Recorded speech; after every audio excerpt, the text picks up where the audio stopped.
It all started right here at Dan's crypt, where he reawoke him from 100-year slumber of death. Yeah, because you can really wake up from death. From there, he traveled to the graveyard. From the graveyard, to Cemetery Hill, to the Hilltop Mausoleum, where he fought the Glass Demon.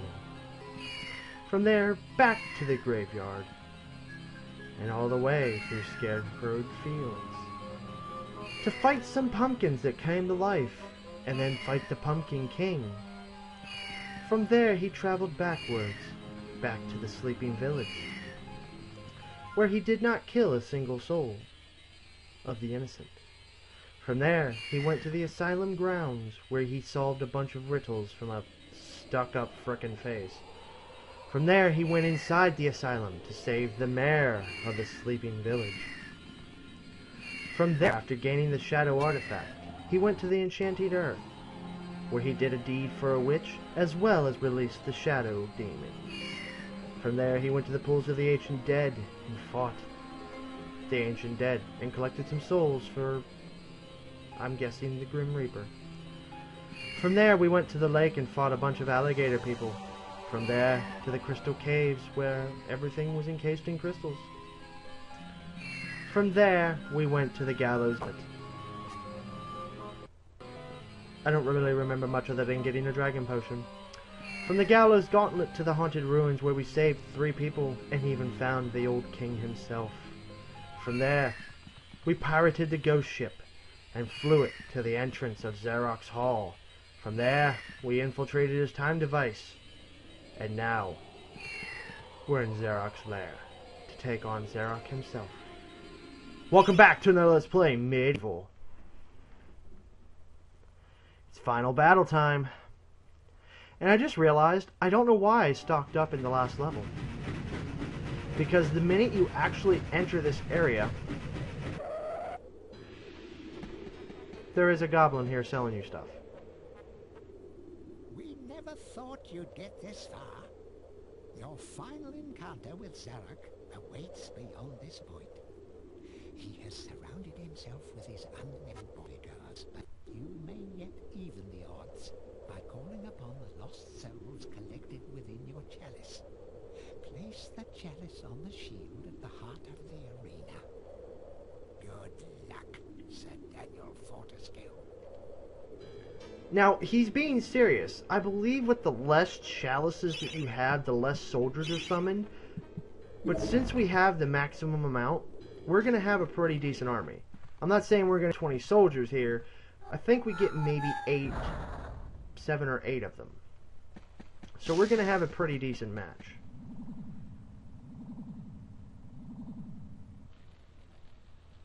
Sir Fortescue, my old nemesis, so we meet again.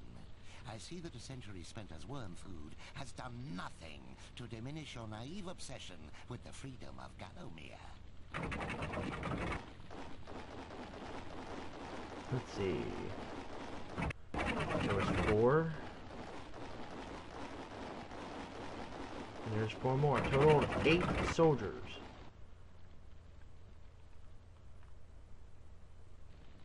Prepare to attack, my warriors. I want the dogs gnawing marrow from those bones within the hour. Ah! What is that, Fortescue? Your lucky cup? You're damn right it is.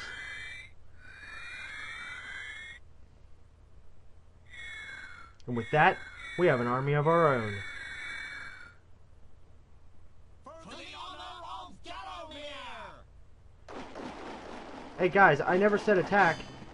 Okay, now it's quickly best that you go over to one of these chests over here, smack it, and pick up the good lightning. The good lightning is very useful. You see how these guys' hells are slowly... I mean, not the hells. The color of their bodies are slowly changing. This is the part where you have to use your own health to keep these guys alive. If you don't, they die, and then the other soldiers pile up on top of them, and it just gets ugly and your soldiers end up dying faster. We don't want that. We want as many of them to live as possible, because for as long as they live, at the end they will reward you with energy vials to give you all your health back that you give.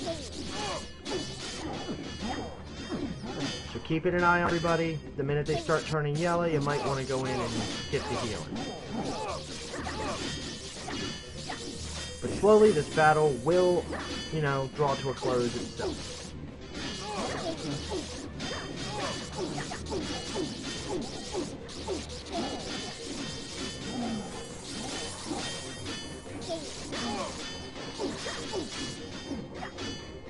I think I just lost him. I'm not sure.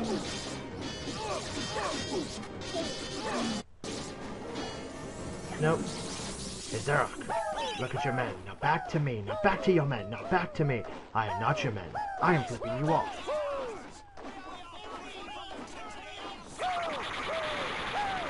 And with that, the battle's over. We'll never use the good lightning ever again, so let's get our magic sword equipped again. And as you can see, they're dropping energy bombs.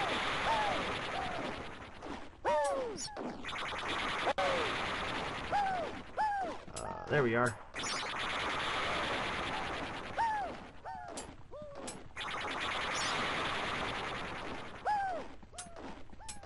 Where did I lose you, Dan? There you are.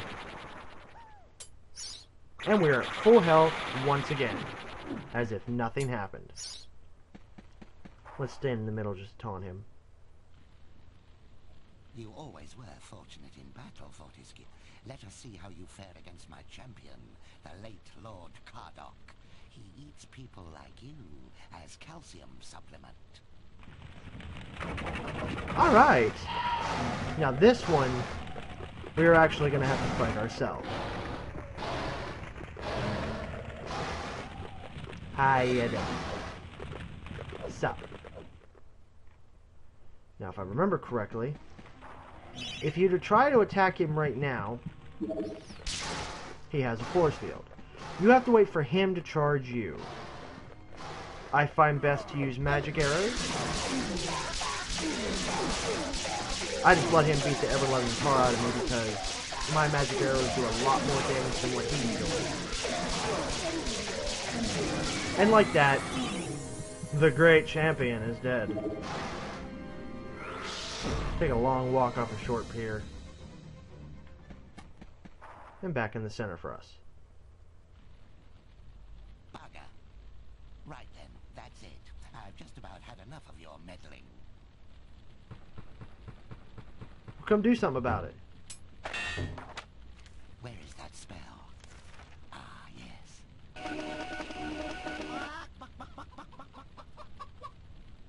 No, not that spell.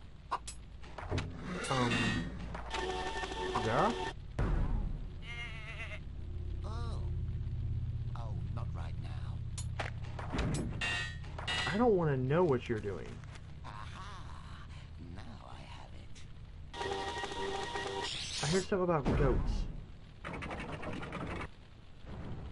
And with that, the great Lord Zarok has transformed himself into a gigantic, pyramid-looking Egyptian giraffe thing. None shall defeat the mighty Zarok.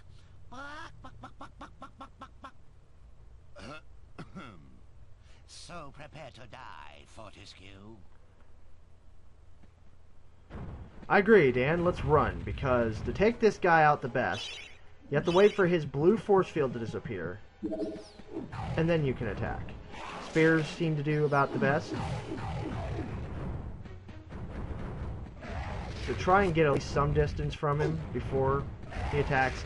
His green sludge seems to do a lot of damage, so most of his attacks seem to do a lot of damage. Let's just rephrase that, because he is, again, the final boss.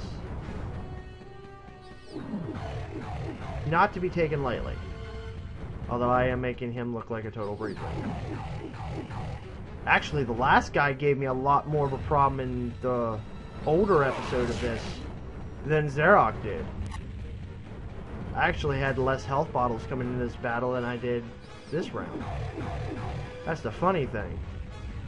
I think the re-record's a lot better. Ow. When he does that, run. Run with all your might, because one, if he hits you, you get set on fire, as you can see, and two, he is also invincible, which means he takes no damage. Because that's totally what invincibility is. Yes, I'm going to beat you with my arm. That's like adding insult to injury. Alright. Anytime. Whoa, what are you doing? Hey, stop that. No, none of that. Shame on you. Stop barfing on me. Make yourself vulnerable, damn it. I want to end your pitiful existence. I thought maybe magic arrows would save me. If you open up this other chest, I believe it's a silver shield. Ow! That hurts a lot. Ow! That is hot. I feel my skin burning off my... Oh, wait. So, Daniel, you need to grow some skin. That way all these skin puns can be worthwhile. Where is this guy? Oh, there he is. I don't know how I avoided taking a hit, but whatevs. Come on, make yourself vulnerable, damn it. See, this is the annoying part. He doesn't like to make himself vulnerable enough. Oh, you have 26 health left. Just make yourself vulnerable for one hit. Come on. Come on. Give me your life. Give me your soul. Sorry, that was not supposed to come out. Oh, you dick. I have one arrow, and I'm going to gladly implant it in your neck. Come here. Give me one opening. That's all it's going to take to end your pitiful existence. I missed. Oh, and I got it anyway, while on fire. Curse you, Sir Knight. I am finally defeated. Yet, if I am to fail, then all shall perish. You are doomed, Fortescue. You will never leave this domain. What happened to Necropolis? I liked when you used Necropolis better.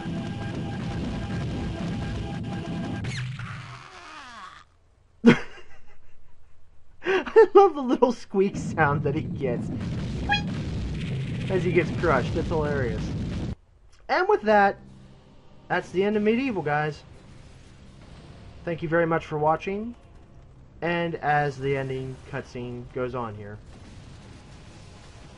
I will give you my thoughts on this game. First time I played it, it was new. It was hard to get used to the tank, not really tank controls, but Dan was a little stiff to control. Having to learn how to time your jumps, I mean, even just normally walking, having to time your jumps, because Dan has this weird little, I want to say, range problem of judging his jumps. But even while running and walking, his jumps were just a little bit stiff. His combat, however, was a lot of fun to do. Just to be able to swing a sword around like a maniac and charge spin yourself to watch your spine just spin in a complete circle while you're killing people is a lot of fun. The variety of weapons you got was a lot of fun as well. You always had a choice of whether to go, do I want to zap them to death? Do I want to fill them full of arrows or spears? Do I want to light them on fire with my flaming bow? Or do I just want to fashion out, stomp them into the ground with my hammer, or just stab them to death? You know, there was a variety of ways of fighting. I mean, you could even daring dash into enemies and hurt them. So, it gave you a lot of versatile of what to do with your weapons. The levels were all different. I mean, even returning to the graveyard, it was different. So, yeah, the beginning part of it was the same, and a little bit later in was the same, but once you got to where you had to go down into the graveyard, it was different. The whole level was. And here's Dan finally being accepted into the Hall of Heroes.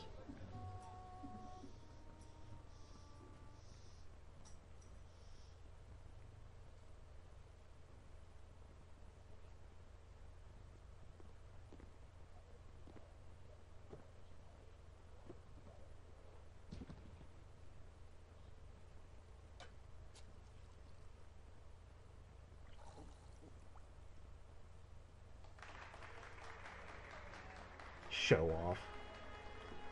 But The other part I really liked about it was the difficulty.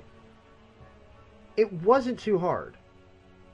It had just the right amount of challenge. It wasn't impossible, and it wasn't too easy that you breezed through it. The first couple levels, yeah, you could breeze right through them real easy if you knew where you were going, if you knew where all the secret were, you know how to fight and stuff like that. But being new to the game makes it really worthwhile playing because it starts you out easy and works your way up. By the time you get to your first boss, you've gotten used to the variety of throwing distance weapons and up close and personal weapons. You know, because you had the throwing daggers, you had time to get used to throwing them from a distance. You had your sword and your hand and your club by that point in time to be able to get used to stomping things into the ground. You know, you got used to finding the chalices. You know, even if you didn't find the chalices by that point, you still had a weapon that threw from a distance, and then a weapon that was, you know, up close and personal for close quarters combat. So it was interesting. They gave you 9 lives basically with those life bottles. So you had places to where you could have some leniency to screw up. Now, the one level when I was younger that I had a problem with because I wasn't exactly great with riddles was the Asylum Grounds, where you're doing the riddles. That I wasn't exactly the greatest with. Most of me figuring it out was running around like an idiot with a chicken with my head cut off, and just guessing, just swinging my sword at everything just to see if something would change. So you're not supposed to get it on your first try, but it also doesn't make you feel like an idiot for not figuring it out. Now, the only puzzle I still have a problem with to this day and don't understand is when you're down there with the shadow demons when you're about to unleash them. You saw that in the episode where I was down there trying to figure out the button code. That is one I've never figured out and I don't know why. But now that I have video evidence of it, at any point in the future if I ever need it, I can rewatch my video. But there were some points where there were cheap deaths. Like some of the times you'd see like I was standing on the edge of something, and instead of Dan doing his little, oh, I'm gonna fall move, he'd just fall right off and plummet. Or there were times that I'd fall and die, and not even 30 seconds later that I'm brought back to life, I'm already falling again and dying because something either knocked me in or I moved the controller and Dan just walked off. Hell, even the camera gave me some cheap deaths. So the camera was a problem as well.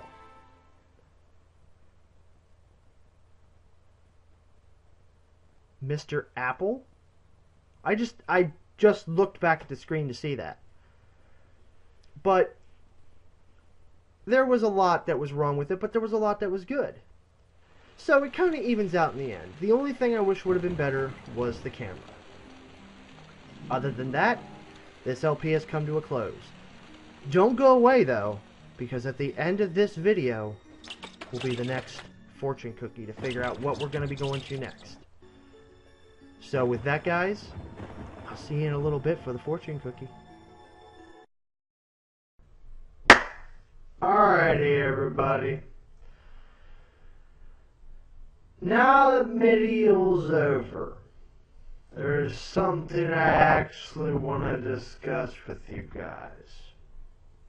As I said in the previous episode that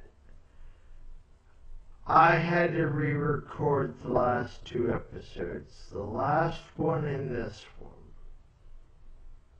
because of technical errors.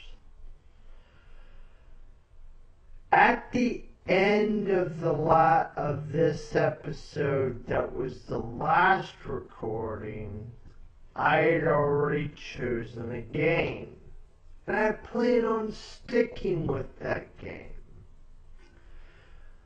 So I'm actually going to show you what game that was. We're not going to do a fortune cookie this time, but there is something I want to show.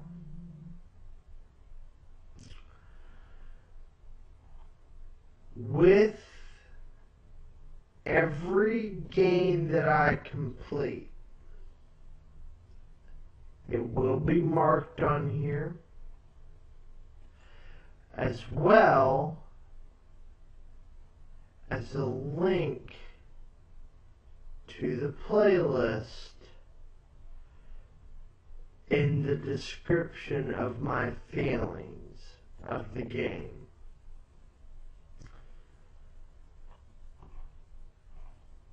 Same with Mega Man X. Mega Man X has it as well as Star Tropics. So if you guys come here but don't know where